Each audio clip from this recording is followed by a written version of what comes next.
करना है। आज सैटरडे है, थ्योरी लेक्चर है हमारा। ओके, लास्ट टाइम का एक छोटा सा क्विक रिवीजन करते हैं।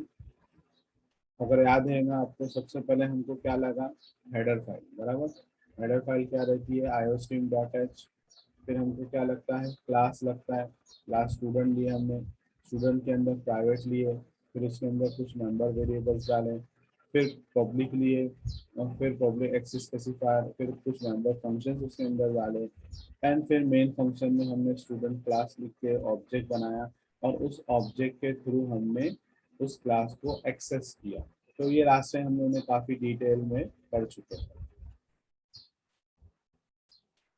अभी हमको करना क्या है, हमको जो है, देखो क्वेश्चन एक आता है कि declare explain the structure of C program with suitable example. Explain the structure of C program with suitable example. अब स्ट्रक्चर बनाने की जगह पे हम लोग अगर वो डायग्राम बना के बैठे, अगर समझो थ्योरी पेपर रहा, तो it will take lots of time, बराबर। तो उसको हम एकदम सिंपल एंड स्वीट थ्योरेटिकली बना से लिख सकते हैं। 4 मार्क्स के लिए पेपर पूछता है, हर साल पूछता है क्वेश्चन। तो पहला क्या लाइन लिखेंगे, it include header file iostream.h आएगी। क्यों हेडर फाइल ले रहे हैं हम लोग, तो उसका डिस्क्रिप्शन डालेंगे कि हेडर फाइल हम इसलिए लिख रहे हैं क्योंकि सी प्लस प्लस प्रोग्राम में सी आउट और सीन का इस्तेमाल होता है, इसलिए हमको iostream.h की जरूरत पड़ेगी। फिर दूसरा हम क्या ले रहे हैं, डिक्लेयर क्लास। क्लास डिक्लेयर करेंगे। क्लास को डिक्लेयर सी प्रोग्रामिंग में, सी प्लस प्लस में कैसे करते हैं, क्लास का नाम पूरा लिखते हैं और उसके आगे कीवर्ड क्लास लिखते हैं। Okay. अब उसके बाद है define member function. Member function के एग्जांपल बताओ, हम लोग ने स्टूडेंट क्लास में मेंबर फंक्शन कौन से यूज किए थे। What are the member function we use in student class, everybody writing chat, बराबर। void accept and void display were the two member function. तो हम लोग मेंबर फंक्शन क्लास के अंदर लिख सकते हैं। इसके अलावा एम्प्लॉय वाला हम लोग जब प्रोग्राम करे थे, उस वक्त क्या था मेंबर फंक्शन के नाम,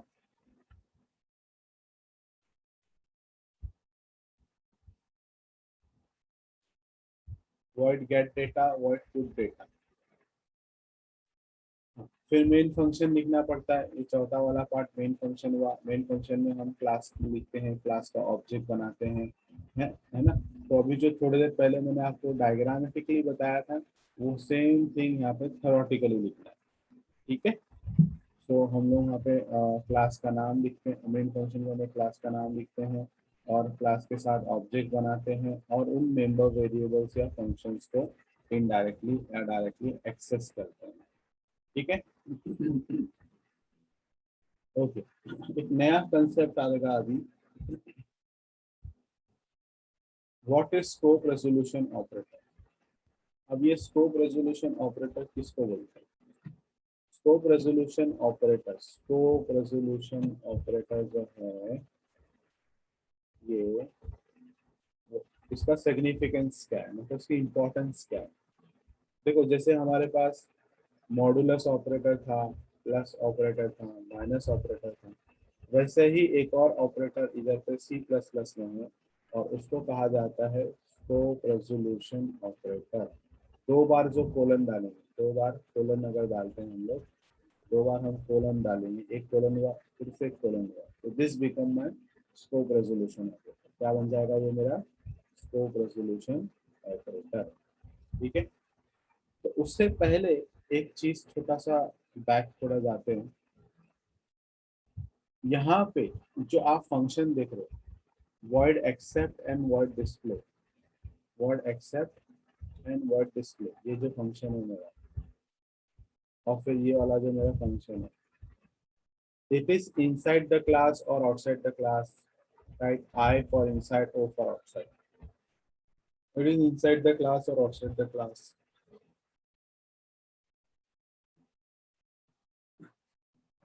everybody have to participate, हाँ? अगर चैट पे आंसर नहीं आया और आपने बस एनरोलमेंट नंबर टाइप कर दिया या गूगल फॉर्म टाइप करके चले गए और चैट पे आपके नाम नहीं दिख रहे होंगे, तो you are considered to be absent. Everybody is writing the correct answer. It is accept function. क्या है वो मेरा एक्सेप्ट फंक्शन और display function. It is inside the class, class के इनसाइड में. अभी अभी जैसे देखो यही इतना बड़ा प्रोग्राम है.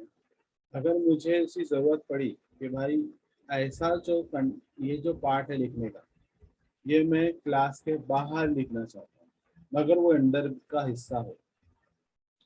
समझ आ रहा है क्या बोल रहा हूँ? मैं चाहता हूँ कि ये चीज जो मैं लिखूं ये क्लास के बाहर लिखूं मगर वो क्लास के अंदर का ही हिस्सा हो. वापस से बोल रहा हूँ, सुनो क्या बोल रहा हूँ. मैं चाहता हूँ ये फंक्शन पूरा मैं चाहता हूँ कि क्लास के बाहर लिखूं मगर वो क्लास के अंदर का हिस्सा. ठीक है, ऐसी मेरी जरूरत है फ्यूचर रिक्वायरमेंट. क्योंकि हो सकता है कुछ प्रोग्राम मेरे को ऐसे आए जो काफी बड़े हो, इतने बड़े हो कि मुझे क्लास के बाहर उसको लिखना पड़ा. ठीक है, तो उसको हम लोग कैसे कर पाएंगे. तो वहां पे फिर पिक्चर में आता है scope resolution, sorry scope resolution operator. ठीक है, तो एक सिंपल सा हम लोग एग्जांपल लेके करते हैं. क्लास बनाया मैंने. ठीक है, क्लास स्टूडेंट, क्लास स्टार्ट हुआ. इसमें वेरिएबल लिया मैंने इंटीजर टाइप का, रोल नंबर टाइप का वेरिएबल लिया. और फिर पब्लिकली मैंने इधर पे एक फंक्शन बनाया जिसका नाम है void accept. ठीक है, और फिर मैंने इसके अंदर कोड लिखा और क्लोज यहाँ पे मैंने खत्म कर दिया क्लास. मुझे बताओ पहले तो यहाँ पे बताओ एक चीज मिसिंग है. इंटीजर रोल नंबर के पास क्या मिसिंग है चैट पे everyone. Private is missing. Private नहीं, कैरेक्टर टाइप में नहीं डालना उसको, इग्नोर कर रहा हूँ थोड़ी देर के लिए. Private access specifier is missing. ठीक है, अगर मैं नहीं डालता तो प्राइवेट एक्सेस स्पेसिफायर क्या होता, ऑटोमेटिकली लेता है. कैसे, क्यों लेता है चैट पे लिखो. वो एक वर्ड है, उधर पे एक वर्ड आता है by default. Very good speaker, very good. Everybody type that. By default, if you're not typing any access specifier, it will take up by default as private. ठीक है, चलो ये हो गया. क्लास तो मेरा यहाँ खत्म हो गया है. मेरा क्लास तो मेरा यहाँ खत्म हो गया. अब मैं क्या चाहता हूँ कि आई डोंट वांट टू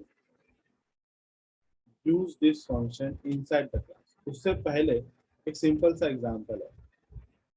एक बंदा है इंडिया में. ठीक है, इंडिया में है, उसको साउथ अफ्रीका में जॉब लग गई. ठीक है, वो इंडिया में काम करता है, इंडिया का सिटीजन है, उसको साउथ अफ्रीका में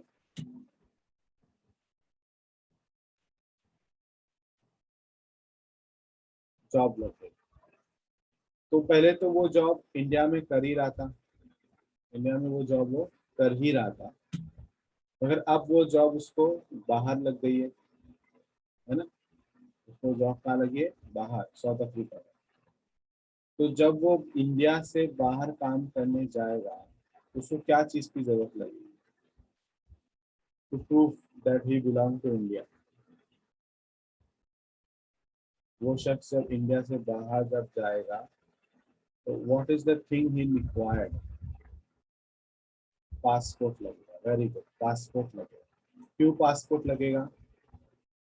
वीजा तो कुछ कंट्री में ऑन अराइवल भी मिल जाता है मगर मोस्ट इम्पोर्टेंट थिंग होता है पासपोर्ट. ऑन अराइवल मतलब वीजा, बिना बिना वीजा के भी आप उस कंट्री में जाओ, आपको जाने के बाद वहाँ पे लोग वीजा दे देंगे.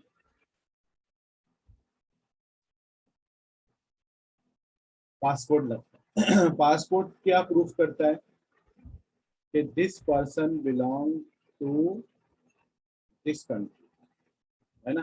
क्योंकि अफ्रीका के लिए अब वहाँ पे काले काले लोग के बीच में आप इंडिया जाते हो तो इंडियन तो लोग को गोरिश लगेगा, है ना, चाहे हम लोग ब्राउन क्यों ना हो, ब्राउन मुंडे. तो अभी ये जो ब्राउन लोग हैं ये सब उनको तो गोरे ही लगेंगे. तो इंडियन सिटीजन्स फॉरेनर्स हुए उनके लिए, बराबर। तो वो काम यहाँ जो कर रहा था वो भी यहाँ भी कर सकता है, मगर यहाँ पे कुछ ज्यादा पैसे मिल रहे इस वजह से वो करे, मगर he is getting that identity through passport, getting that identity through passport that he belong to India, कि वो इंडियन, बराबर। वैसे ही अगर मैं ये एक्सेप्ट फंक्शन को सिर्फ लिख दूं, जैसे कि पासपोर्ट बन गया तो आप यहीं रहते हो, मगर जो काम आप करने वाले थे, तो ये जो आपका काम है, ये वाला काम का एरिया, तो जो काम करने वाले वो यहाँ नहीं करोगे, इंडिया में अब नहीं करोगे, तो आप अभी बिलोंग करते हो इंडिया के, मगर काम नहीं करना चाहते इंडिया में, अभी आप क्या कर रहे हो, you are working outside, outside India, कोई और कंट्री में एक काम कर रहे हो, समझो। तो एक्सेप्ट लिखा मैंने, और फिर जो काम कर रहे हैं वो बाहर कर रहे हैं, ठीक है। अब हाउ टू आइडेंटिफाई कि this function belongs to this class, तो एट दिस, अब ये सिनेरियो में हमारा आता है पिक्चर पे स्कोप रेजोल्यूशन ऑपरेटर, क्या आता है, स्कोप रेजोल्यूशन ऑपरेटर। तो स्कोप रेजोल्यूशन ऑपरेटर लिखने का और उसके आगे लिखने का उस क्लास का नाम जिस क्लास का वो फंक्शन है, उस क्लास का नाम जिस क्लास का वो फंक्शन, समझे। तो स्टूडेंट जो क्लास है मेरी, इस क्लास का मेरा ये फंक्शन है एक्सेप्ट, जैसे कि ये बंदा जो है ही बिलोंग टू इंडिया, वैसे पासपोर्ट जब वो लेके जाएगा तो पासपोर्ट देखकर वहाँ के पुलिस वालों को पता चल जाएगा कि ही इज इंडियन, बराबर। तो एक्स स्टूडेंट जो मेरा क्लास है उसका ये फंक्शन है, ये हो सकता है एक प्रोग्राम के अंदर, एक सिंगल बड़े से प्रोग्राम के अंदर एक से ज्यादा क्लास हो, है ना। जैसे कि यूएई जैसी कंट्री में दुबई जहाँ जाते हैं लोग बहुत सारे, वहाँ पे तो 15% जो लोग हैं वो तो सिटीजन है, बाकी के 85% तो सब फॉरेनर्स ही है।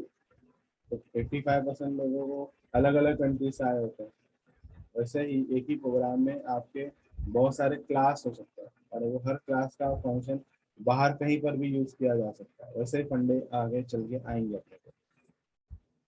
तो मैंने क्या किया टेक्निकली अगर मैं बोलूँ, तो we have just declare function को हमने डिक्लेयर किया, फंक्शन को हमने यहाँ पे क्या किया, डिक्लेयर किया, और यहाँ पे हमने क्या किया, वही फंक्शन को स्कोप रेजोल्यूशन ऑपरेटर से डिफाइन किया। डिफाइन का मतलब काम करना, purpose of this function, purpose क्या है, वो ये है, क्या पर्पस था इसका, इसका पर्पस है सी आउट करके रोल नंबर को यूजर से, सॉरी सीन करके, एक्सेप्ट करे ना हम लोग, सीन करके यूजर से रोल नंबर मांग, इसका पर्पस काम ये था इसका, ठीक है, क्लियर है स्कोप रेजोल्यूशन ऑपरेटर का फंडा।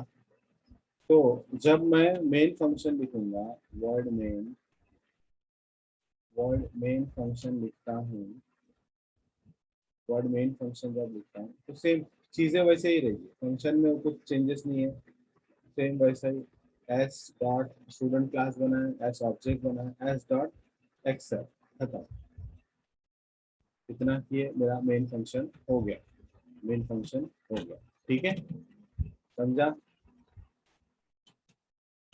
तो एक बार फिर से देखते हैं सेम चीज वापस से मैं एक बार रिपीट करता हूँ।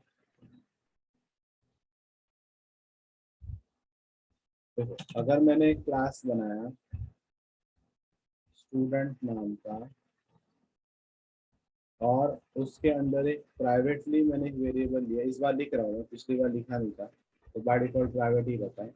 इंटीजर टाइप का मैंने क्या लिया, रोल नंबर, ठीक है। फिर पब्लिक टाइप का मैंने एक वेरिएबल लिया वॉइड एक्सेप्ट,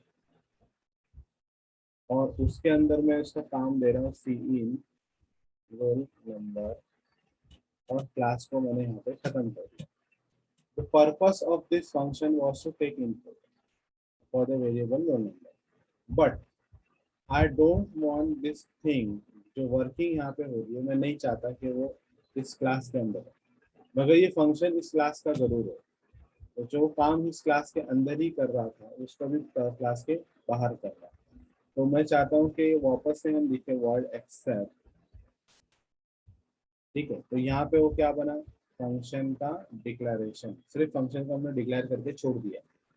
अब जो पर्पस के लिए वो आया था वो पर्पस हम यहाँ पे डाल देते हैं, सीन roll number.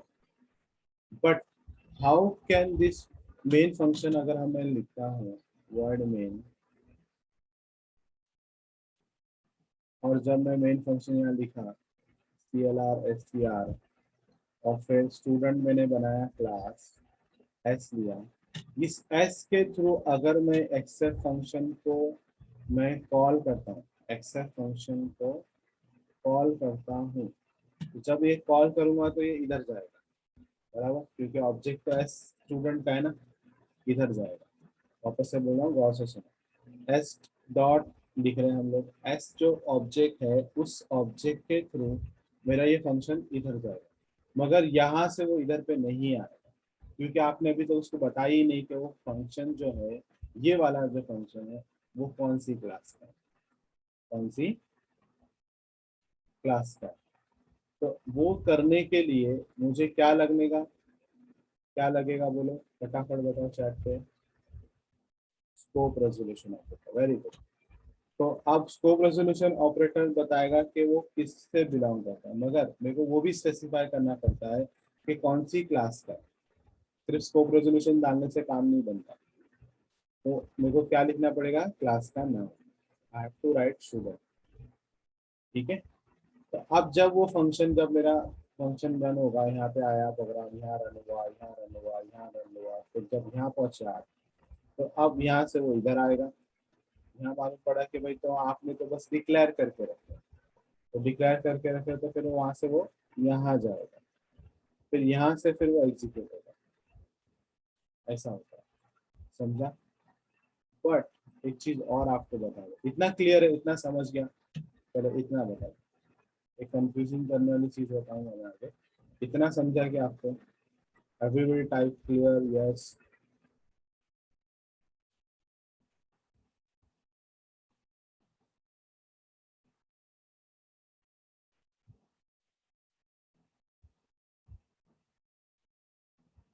Okay great.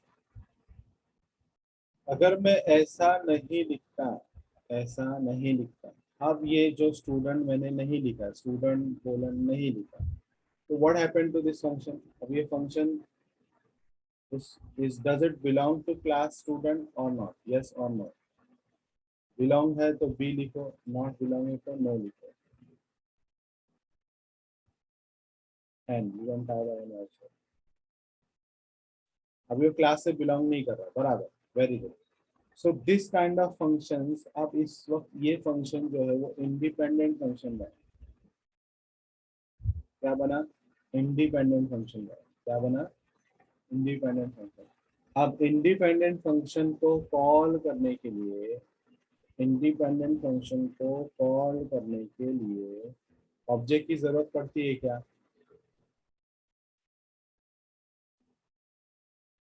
No, क्योंकि मैं अभी सिंस मेरा ये फंक्शन जो है ये इंडिपेंडेंट फंक्शन है, तो मैं सीधा ऐसा लिख सकता हूँ, एक्सेप्ट, ऐसा लिख दिया ना, तो ये देखो जब ऐसा लिख रहा था तब क्या होगा, सिंस ये क्लास ऑब्जेक्ट का है इस वजह से मेरे को वो यहाँ लेके जा रहा है देखो, इसके पास लेके जा रहा है, क्योंकि वहां पे आपने बताया है ना कि वो ऑब्जेक्ट ऐसा है उसके पास। बट जब मैं ऐसा लिखता हूँ ये डायरेक्टली है ही जाएगा, आ जाएगा डायरेक्टली है, क्योंकि वो इंडिपेंडेंट फंक्शन है। बट ये मेरे प्रॉब्लम को सॉल्व नहीं करेगा, इस will create a more problem, क्योंकि रोल नंबर कौन है, तो क्लास का हिस्सा है, तो एक्सेस होगा ही नहीं, होगा क्या एक्सेस, क्योंकि roll number is private and you are trying to access with independent function except a private variable roll number, वो एक्सेस नहीं होगा, समझा। तो मुझे इसको एक्सेस करवाना है, क्योंकि रोल नंबर क्या है, एक प्राइवेट वेरिएबल है, तो उसको एक्सेस करवाना है, तो I have to mention, I don't have to make it independent but I have to make it dependent. Dependent कैसे कराऊंगा? स्कोप रेजोल्यूशन ऑपरेटर से। ठीक है, तो अब ये वाली लाइन तो नहीं चलेगी। तो क्या होगा, इसका एग्जीक्यूशन तरीका कैसा होगा? यहाँ से जब आप फंक्शन कॉल करोगे तो सीधा लाइन इधर करेगा, फिर यहाँ से यहाँ आएगा, फिर मेरा ये प्रोग्राम का इनपुट मांगेगा। तो इस तरीके से हम लोग स्कोप रेजोल्यूशन ऑपरेटर का इस्तेमाल करते हैं। तो ये चीजें का स्कोप रेजोल्यूशन ऑपरेटर हम क्यों यूज कर रहे हैं? जब हमारे पास प्रोग्राम में एक से ज्यादा क्लास हो गए, तो प्रोग्राम बहुत बड़ा बड़ा होगा, उस सिनेरियो में हमको ये सब चीजें लगती हैं। उस सिनेरियो में मेरे को ये सारे मामला आते हैं। ठीक है,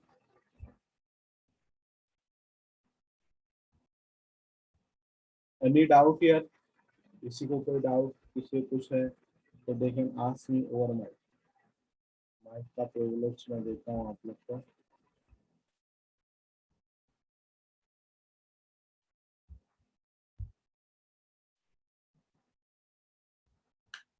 तो आप क्वेश्चन पूछ सकते हैं अगर आपको कोई सवाल पूछना है इसके ताल्लुक से माइक में आकर।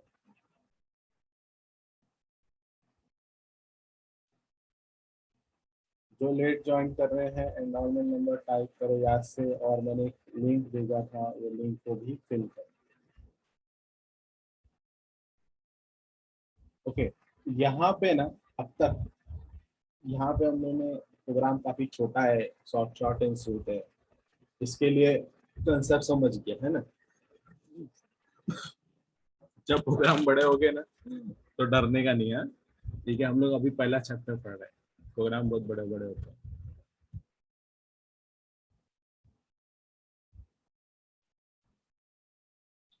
प्रोग्राम के थ्रू तो बताया मैंने आपको, स्टूडेंट प्रोग्राम तो था, बड़ा प्रोग्राम जब आएगा ना तब करेंगे, उसके लिए टाइम में रुक जाओ, करते हैं।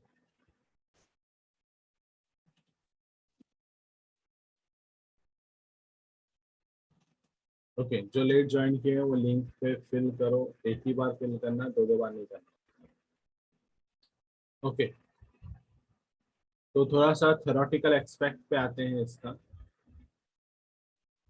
Scope resolution operator allow access to global version of a variable and also allow facility to define member function outside a class. तो scope resolution operator हमको कहीं से भी, ग्लोबल वर्जन मतलब कहीं से भी क्लास के कुछ कोई मेंबर फंक्शन को क्लास के बाहर से एक्सेस करने के लिए सहूलत देता है। ठीक है, तो स्कोप रेजोल्यूशन ऑपरेटर किस तरीके से दिखता है? ये डबल कोलन से। ठीक है, ठीक है, अब एक प्रोग्राम देखो। चलो, आपका वो जो क्वेश्चन था ना, कौन था वो? अमन, किसने क्वेश्चन पूछा था? सर प्रोग्राम के थ्रू करते हैं। क्वेश्चन है यहाँ पे, क्वेश्चन दिख रहा नहीं मेरे को। ठीक है, एक पहले मैंने तो iostream डॉट एच ले लेना है, फिर conio डॉट एच ले लिया, मैंने क्लास एम्प्लॉय बनाया, फिर उसके बाद प्राइवेट वेरिएबल एक्सेस स्पेसिफायर करके इंटीजर सैलरी लिया, कैरेक्टर नेम लिया, पब्लिकली मैंने एक वेरिएबल एक्सेस स्पेसिफायर लिया। इस बार get data function, get data function को गौर से देखो, इज दिस फंक्शन डिफाइन और declare? Is this function define और declare? Everybody type in chat. Declare है, कैसे मालूम पड़ा? क्योंकि फंक्शन के एंड में अगर सेमी कोलन आ गया तो वो डिक्लेयर होता है, अगर सेमी कोलन नहीं आया, फिर कर्ली ब्रैकेट के अंदर से हम लोग कुछ लिख रहे हैं तो वो डिफाइन होता है, ये याद रखने का। ओके, पुट डेटा फंक्शन भी यहाँ क्या हो रहा है? डिक्लेयर हो रहा है। तो क्लास खत्म हो गई, अरे बाप रे, क्लास तो खत्म हो गई है, last 10 minutes to go, class मेरी खत्म हो गई। ठीक है, ये क्लास भी खत्म होने आई है। सर मेरा क्लास खत्म हो गई, बट हमने gate data put data function को सिर्फ डिक्लेयर किया, डिफाइन नहीं किया। अब मैं क्या कर रहा हूँ, उस पर्टिकुलर क्लास को ऐसा लिखा। ठीक है, अच्छा, ये लिखने का तरीका ऐसा है, मैं जो शायद थोड़ा वॉइड पा के पीछे कर लिया। void क्लास का नाम scope resolution operator gate data, void class का नाम scope resolution operator gate data. ठीक है, अब गेट डेटा को जो भी आप डिफाइन करना चाहते हैं, जो उसका काम था, वो काम हम लोग यहाँ लिखते हैं। ये तो मैंने बस ब्यूटिफिकेशन के लिए ऐसा सी आउट की लाइन लिखा हूँ। फिर उसके बाद सी आउट में एंटर नेम, ताकि एम्प्लॉय का नाम आ जाए, सीन से नेम ले लेंगे, है ना। फिर उसके बाद सी आउट से उसकी सैलरी मांग लेंगे, तो सीन से उसकी सैलरी आ जाएगी। फिर ये मेरा गेट डेटा खत्म हो गया। अब हम लोग आते हैं पुट डेटा में, word EMP scope resolution operator put data. फिर पुट डेटा में खाली ब्यूटिफिकेशन के लिए मैं लिखा हूँ। मैं रीजन ये ऐसा स्टार स्टार पुट डेटा क्यों लिख रहा हूँ, जब हम लोग फंक्शन कॉल करेंगे तो हमको पता चलना चाहिए ना कि हम कौन से फंक्शन के अंदर, ऐसा इसीलिए मैंने लिखा है। ठीक है, तो यहाँ पे सी आउट नेम, फिर सी आउट, ये एक लाइन एंडल फॉर एक लाइन छोड़ के फिर सैलरी को डिस्प्ले होगा। ठीक है, और मेरा पास खत्म। तो पहला एक लाइन ऐसा खाली ब्यूटिफिकेशन वाली लाइन पे फंक्शन कौन सा कॉल हो रहा है, पुट डेटा वाला, फिर नेम लिख कर आएगा, एक लाइन छोड़ के सैलरी लिख कर आएगा। ठीक है, अब इसके मेन फंक्शन के हिस्से में आते हैं। वर्ड मेन लिया हमने,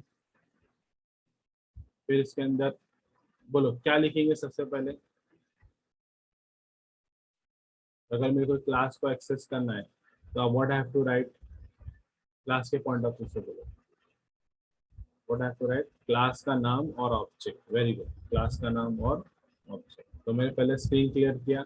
मैंने इस बार क्वेश्चन ये था कि write a program for an employ to accept and display salary, accept and display for 3 object. कितने ऑब्जेक्ट के लिए बोला इसने, 3 ऑब्जेक्ट के लिए। तो इस बार मैं E1 E2 E3 3 एम्प्लॉय है, 3 एम्प्लॉय के नाम और उनकी सैलरी आएगी। हाँ, 3 बार गेट डेटा आएगा, 3 बार पुट डेटा आएगा। तो यही रीजन है कि इस दफे मेरे को गेट डेटा लिखना पड़ा है। तो मैं E1 E2 E3 3 ऑब्जेक्ट बनाया। अब E1 से गेट डेटा कॉल करूंगा तो ये वाला फंक्शन रन होगा। फिर अभी पुट डेटा नहीं लिया, E2 का गेट डेटा, E1 का इनपुट, अभी E2 का इनपुट, फिर E3 का इनपुट।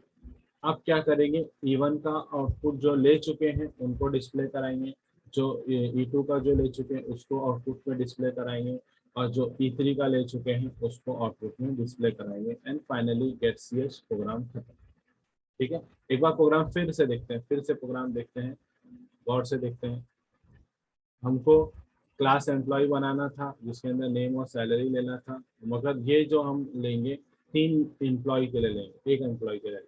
तो हमने iostream dot h conio dot h लिए, एक क्लास एम्प्लॉय बनाए, फिर उसके अंदर प्राइवेटली सैलरी लिए, फिर कैरेक्टर नेम लिए हमने, पब्लिकली हमने गेट डेटा और पुट डेटा फंक्शन को बस डिक्लेयर किया, क्लास खत्म किए।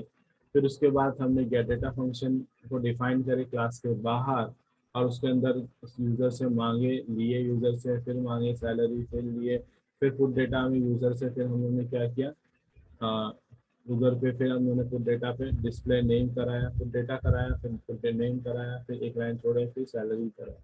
मेन फंक्शन पे हमने क्या किया, और पुराना आउटपुट क्लियर किया। फिर 3 ऑब्जेक्ट्स बनाए एम्प्लॉय क्लास के, हर ऑब्जेक्ट का एक एक करके इनपुट लिए, गेट 1 डेटा, फिर E2 से गेट डेटा, फिर E3 से गेट डेटा, एंड फिर E1 से पुट डेटा, E2 से पुट डेटा, फिर इन E3 से put data, and get cs करके हमने क्लोज किया। अब इसका आउटपुट स्क्रीन देखना कैसा रहेगा। आउटपुट में आपको देखो, पहला E1 डॉट गेट डेटा आया था, तो ये कंसोल में टर्बो सी में आउटपुट आएगा। तो ये जो आपको अभी स्क्रीन दिख रही है, ये actually we have got this for E1 dot get data. ठीक है, क्योंकि गेट डेटा लिख कर आ रहा है ना। फिर हम दूसरा बार एंड फैज लिखे 1000 सैलरी डाले। अब दूसरी बार हम रवि ले रहे हैं नाम, तीसरा ये डाले, तो ये E2 डॉट गेट डेटा के थ्रू आया है।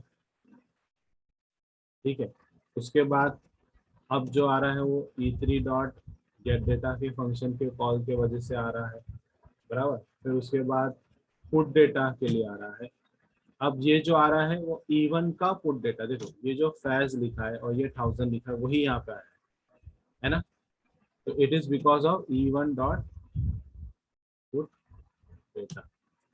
फिर E2 डॉट पुट डेटा, तो यहाँ पे जो आप रवि देख रहे हो 2000 देख रहे हो, वही रवि मेरा और 2000 यहाँ पे डिस्प्ले हो रहा है।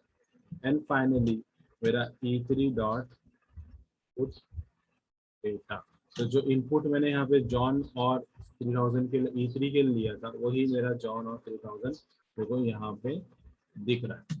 ठीक है, तो इस तरीके से हम लोग ने क्या किया, 3 एम्प्लॉय का यहाँ पे इनपुट लिए और एक साथ वो तीनों का आउटपुट डिस्प्ले करे। तो ये हमारा इनपुट का पार्ट बन गया, ये हमारा आउटपुट का पार्ट बन गया। ठीक है, मतलब आउटपुट, ये तो उसको आउटपुट स्क्रीन बोलते हैं, मगर एक्चुअल इनपुट आउटपुट हम रन टाइम में करते हैं।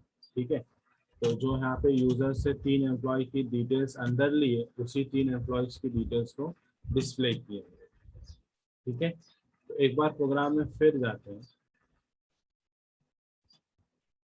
तो ये हो रहा कैसे था, जब प्रोग्राम रन हो रहा था मेन फंक्शन पे आया, तो उसके बाद यहाँ पे आया, पुराना आउटपुट क्लियर हुआ। यहाँ पे हम लोगों ने एम्प्लॉयज बना दिए। ठीक है, क्या बना दिए, एम्प्लॉयज।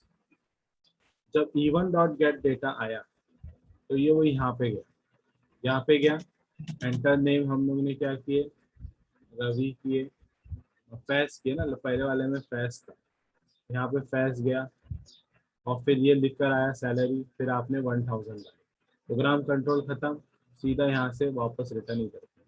तो ये एक्चुअली ऐसा नहीं जाता, ये E1 से एक्चुअली यहाँ जाता है, यहाँ इधर जाता है, फिर यहाँ से यहाँ पे आता है, फिर जब जाकर ये प्रिंट होता है। अब काम हो गया, जब यहाँ पे पहुंचा तो रिटर्न वापस इधर पे पहुंचा, ऐसा होता है। तो same code we are executing for E1। अब गौर से देखो, मजे की चीज है कि ऑब्जेक्ट ओरिएंटेड का फायदा क्या है, वो आप समझना है। E1 से हमने ये पूरा कोड इस्तेमाल किया, अब सेम चीज E2 से यही फंक्शन कॉल हो रहा है, ये पूरा यहाँ जाएगा गेट डेटा के पास, फिर वापस से ये इधर पे आएगा, फिर ये पूरा एग्जीक्यूट होगा। इस वक्त हम लोग ने इस टाइम पे रवि को लिया था, तो रवि लिए, फिर यहाँ पे आया, फिर यहाँ पे आया, सैलरी लिए, फिर 2000 दिए। ठीक है, अज्यूम करो काम हो गया, फिर से रिटर्न चले गए, काम हो गया, रिटर्न चले गए, फिर वापस से सेम चीज, सेम कोड ऑब्जेक्ट 3 के लिए भी चलेगा। मतलब जब ये आप E3 डॉट गेट डेटा करोगे, तो वापस से ये इधर पे आएगा, फिर यहाँ से फिर यहाँ जाएगा, फिर यहाँ से फिर ये पूरी लाइन एग्जीक्यूट होगी, फिर वो जॉन टाइप करेंगे आप, फिर जॉन की सैलरी डालोगे 3000, ये पूरा खत्म हो गया, जहाँ से आए थे वापस वहीं पे चले गए, खत्म। तो the beauty of object oriented programming कैसी है कि एक ही कोडिंग खाली इतना सा है, मगर आप क्या किए, 3 ऑब्जेक्ट के साथ उसको इस्तेमाल करें, क्या किए, 3 ऑब्जेक्ट के साथ उसको इस्तेमाल करिए। मैंने हैंडल बता चुका हूँ, शायद कितनी बार बता चुका हूँ, लोगों को बता बता के थक गया हूँ। Handle and slash N is same thing, यहाँ पे हम स्लैश एन यूज कर रहे हैं, यहाँ हैंडल यूज कर रहे हैं, both are going to be next line के लिए यूज। प्रैक्टिकली भी किए थे हम लोग, फिर भूल गए लगता है।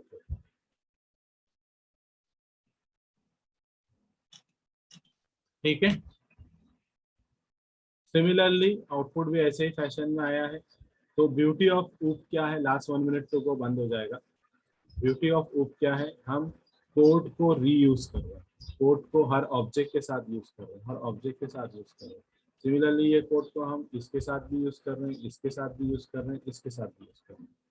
तो ये प्रोग्राम जो ऑलरेडी 6 गुना ज्यादा बढ़ सकता था, वो छोटा हो गया, बराबर 6 टाइम बढ़ सकता था ना, 3 इधर पे 3 इधर पे, 3 अलग अलग ऑब्जेक्ट पे, 3 बार गेट डेटा 3 बार पुट डेटा डालना पड़ता था। तो सिमिलरली एक ही बार गेट डेटा पुट डेटा डालें और 3 बार इस्तेमाल करेंगे। तो that is the beauty of object oriented program. Okay.